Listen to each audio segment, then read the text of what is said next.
Hey guys, last time that we were talking about stuff, we were talking about how the Empire of Rome was split into a couple different parts.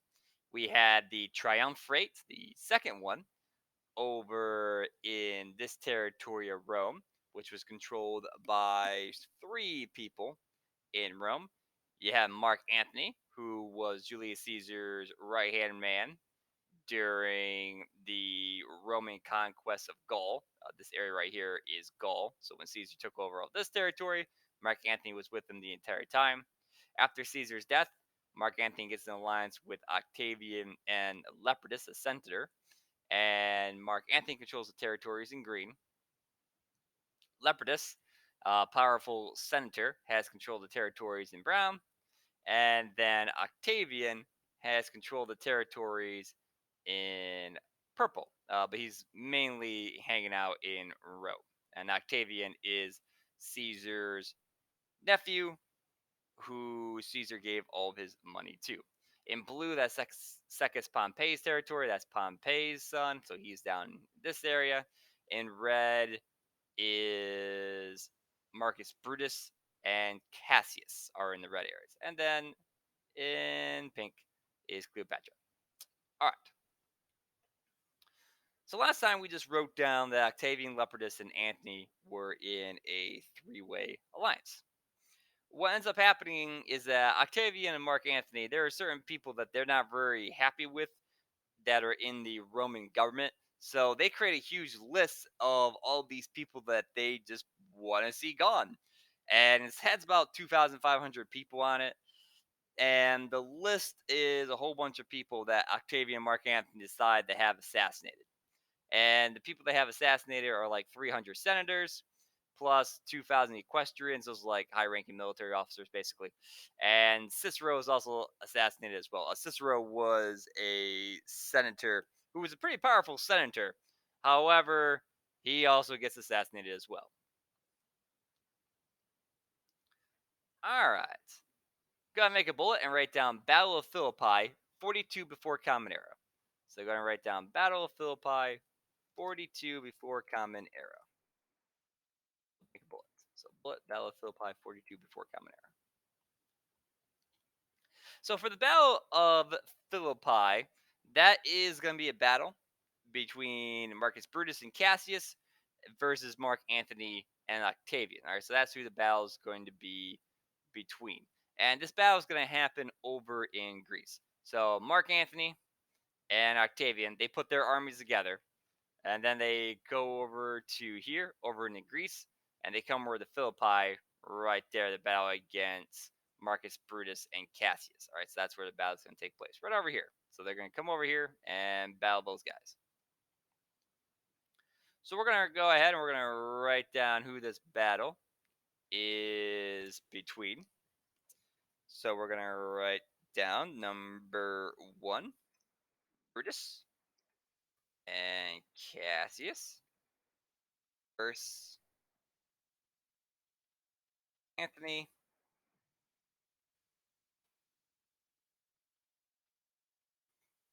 and Octavian.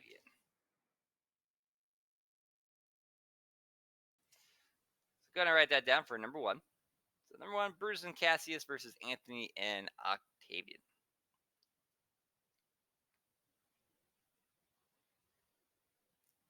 So what ends up happening in this battle, I'll show it to you on a map here. So on the map here, you can kind of see where everyone's at. Again, the map's in Italian here. So Philippi is over here, the city. So Philippi is over here. So this is where the city's at, right over here. And Marcus Brutus is up here. So Marcus Brutus's territory was up here. Then down here, yeah, Cassius was down here. So you see them in red. You see how they're kind of set up like Cassius. He has this wall right here. So that's where he's kind of set up at. And then Bruce's camp is right there. Then over here, you have Octavian's camp right there. And then Mark Antony is down here. So what ends up happening is that Mark Antony, he moves his forces first against Cassius. So Mark Antony's moving first while Octavian's kind of staying in his camp. When Mark Antony moves his forces in, he decides that getting through the wall is going to be a pain in the butt. So instead, he tries to make a man made walkway through this swamp right here. So this is kind of a swamp right here. So he tries to make a man made walkway through this swamp to get around the wall. However, Cassius notices it and pulls his forces down here to block Mark Antony. When he does that, it spreads out his troops on the wall. So then Mark Antony then attacks Cassius at his wall. While Mark Antony is engaging Cassius in battle over here, there's a sandstorm that's been kicked up over in this area, so it's making visibility pretty difficult between Brutus's camp and Octavian's camp. Brutus decides to take advantage of the sandstorm, and he marches his troops through it, pops up on the other side, and attacks Octavian at his camp. Cassius is defeated by Mark Antony and is forced to pull back the city of Philippi. So Cassius is kind of his wall is broken, so he pulls back the city of Philippi. While Cassius is pulling back to the city of Philippi, Brutus is having had success and pushed back Octavian's army. So Octavian is not dead; his army is still intact, but he lost quite a bit of troops and is forced to kind of pull back over to Mark Antony. When Cassius comes back to Philippi, he decides that he wants to send a message over to Brutus to let him know that Mark Antony had broken through the wall. So he sends a messenger over to where Brutus's camp is supposed to be at, over here.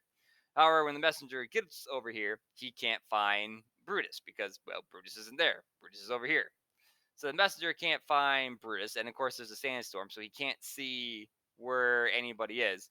So messenger comes back to Cassius and tells Cassius, like, "Hey Cassius, I couldn't find Brutus. He's not up on the hill where he's supposed to be at." And Cassius like, "Oh no, that means only one thing: Brutus must be dead." So Cassius decides to commit suicide. So Cassius commits suicide, so he's dead. Brutus, however, does eventually end up returning back to the city of Philippi after defeating Octavian's forces. So he does come back over to Philippi, and then he comes back to Philippi to find that Cassius is dead.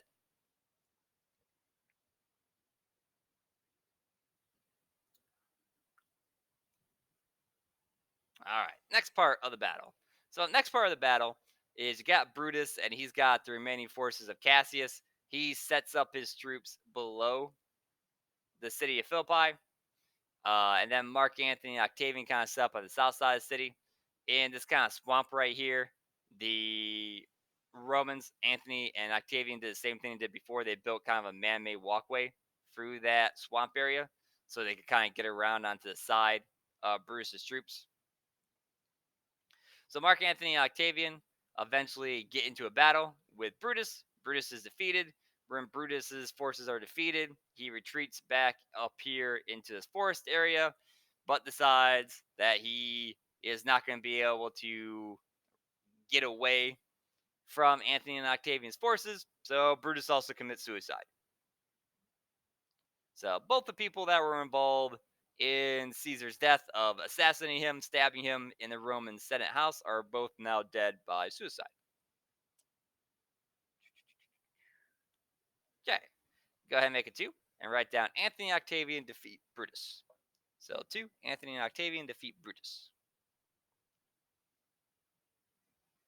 So at this point in time, uh, everyone that was involved in Caesar's death has been assassinated, or they've committed suicide, or been defeated in battle and such. Okay, so everyone that was involved in Caesar's death at this point in time is dead, and with Mark Antony, Octavian, and Lepidus now being the people that are fully in control of the Roman Empire. However, to make sure that their alliance was sealed, Octavian and Antony make an agreement.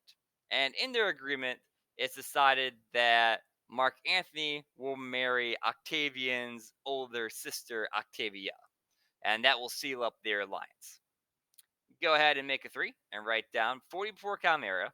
Octavian's sister, Octavia, marries Mark Antony. So 3, 40 before Common Era. Octavian's sister, Octavia the Younger, marries Mark Antony. I realize that's a bit confusing that Octavia the Younger, even though she's the older sister of Octavian, but Octavia the Younger is just a separator out from another person also called Octavia. So 44 common era, Octavian's sister, Octavia the Younger, marries Mark Antony. This is actually the fourth time that Mark Antony has been married. All right, so he's actually been married three other times besides this. I believe he has two other kids at this point in time. His first wife he doesn't have any kids with. He might have had one kid with both of his next two wives that he had. Oh, never mind. No. He has three kids before he marries Octavia because he has three kids before.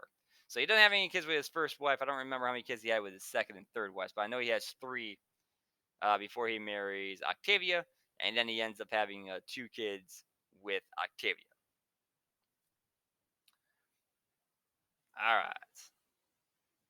Next part. So Lepidus, he's not very happy in the alliance, and he decides that he wants to take over Octavian's territories and kick him out of the alliance, leaving just him and Mark Antony. So Lepidus decides to betray Octavian, and he puts together his own military force, and he goes to the territory of Sicily. I'll show you on a map where that is. So down here in this area, Lepidus is going to organize some military forces over here, and he's going to come over to Sicily and ally himself with Secus Pompey. So Secus Pompey and Lepidus are going to work together against Octavian. And Octavian's mainly set up, as we said before, in Italy, even though his territories are these areas right here. He's really mainly in control of this area over here in orange. So Octavian, he's set up in this territory. Lepidus comes over Sicily with an army, and he recruits Secus to also work for him as well. Uh, and Octavian gets together a navy to go invade Sicily and go kick out Octavian and Secus. However, when Octavian's navy engages with Secus's navy, Octavian is defeated in naval battle, so Octavian has to end up going back to Rome and try to reorganize.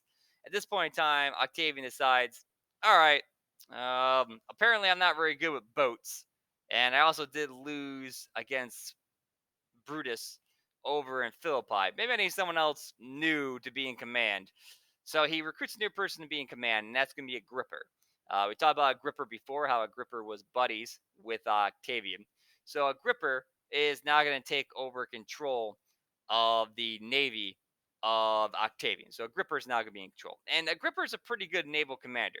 Agrippa comes down to Sicily with a new fleet. He defeats Secus twice in battle, captures Secus on the second battle, and then executes him. So Secus Pompey, last remaining child of Pompey Magnus, is killed by Agrippa. Although actually, I think Secus does have a sister who then fled it and went somewhere over here that disappeared. So now Lepidus just has his army, and Octavian, he's pretty rich. So instead of fighting against Lepidus's army, Octavian just pays them off. And then the army of Lepidus just joins with Octavian. So, yeah. So that ends the entire kind of battle between Lepidus and Octavian. Lepidus then decides to retire, so he retires. And so Lepidus isn't going to be part of the story anymore. He's all retired now and living somewhere. Okay, we're going to make a 4, and we're going to write down 36 before Common Era. Lepidus tries to invade Sicily with help from Secus Pompey. And then we'll make an equal sign and write down the word fail. There we go. Write that down for number 4. So 36 before Common Era, Lepidus tries to invade Sicily with help from Secus Pompey, equal sign fail.